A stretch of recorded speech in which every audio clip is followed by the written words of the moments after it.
Sports talk with আশিকে সকলকে স্বাগত জানাচ্ছি। আমি মিজানুর আশিক এবং আমার সঙ্গে রয়েছে আরেক Ashiq. His name is Ashiq bin Abdullah, former sports reporter of খেলারট লাইভ। আজকে আমাদের আলোচনার বিষয় হচ্ছে আনিসুর রহমান জিকো এবং মেহেদী হাসান শ্রাবণ।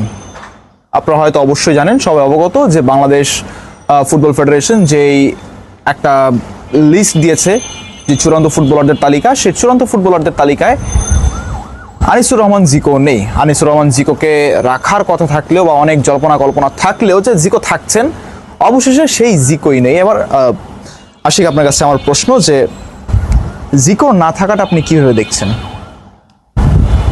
ধন্যবাদ আশিক সর্বপ্রথম আপনাকে। তবে জিকোর না থাকাটা স্কিপ করে আমি যদি অন্য একটা টপিকে যাই, ক্ষমা করবেন, আমি শুরুতেই অন্যদিকে যাচ্ছি।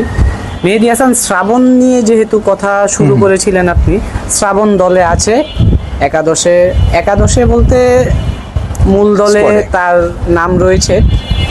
গত মৌসুমের খেলা আপনি অবশ্যই দেখেছেন। হ্যাঁ, সেটা পুরো মৌসুম জুড়ে শ্রাবণ খেলেছে মাত্র একটি ম্যাচ। সেই একটি ম্যাচে সে 2টা গোল কনসিড করে।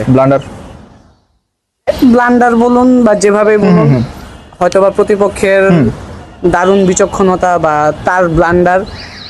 মোদ্দা কথা হচ্ছে শ্রাবণ যেই ম্যাচটি খেলেছে সেখানে প্রতিপক্ষের বল 2বার জালে জড়ায়।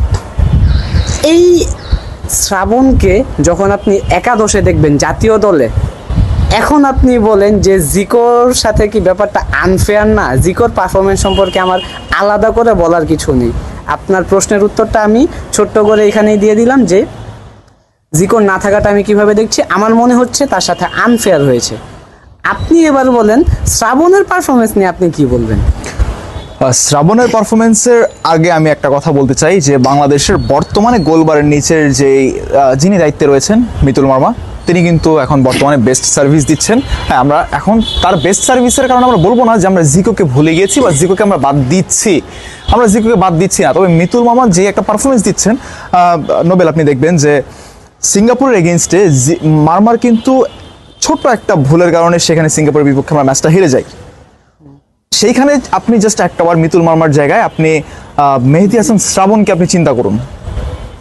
সেই জায়গায় মেহেদী হাসান শ্রাবণকে আপনি চিন্তা করুন। সিঙ্গাপুর যে কটা অ্যাটাক দিয়েছে, আপনার কি মনে হয় বাংলাদেশ সেখান থেকে মিনিমাম 5 গোলের কম ব্যবধানে হারতো?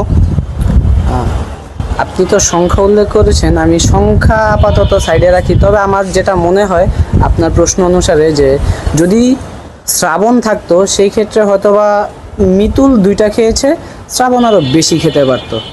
সংখ্যায় গেলাম না, তবে শ্রাবণ থেকে মিতুলের পারফরমেন্স আমার কাছে ভালো লাগে।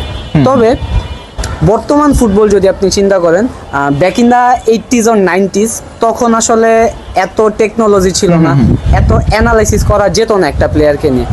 কিন্তু বর্তমানের যেই ফুটবল, এত ক্যামেরা, শত ক্যামেরার মধ্যে আপনার প্রতিটা মুভমেন্ট কিন্তু মেজার করা হয়।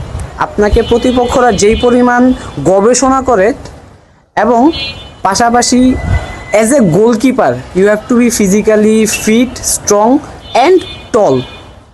কনফিডেন্সটা জরুরি। মিতুল ভালো খেলে, কিন্তু বাই নেচার মিতুলের যে লেগিংসটা, সেটা হচ্ছে তার হাইট। সেখানে এই ব্যাপারটার ব্যাকআপ সে কিন্তু ভিন্নভাবে তার পারফরমেন্স কনফিডেন্স দিয়ে দিচ্ছে, কিন্তু শ্রাবণের ক্ষেত্রে আমি সেটা পাই না।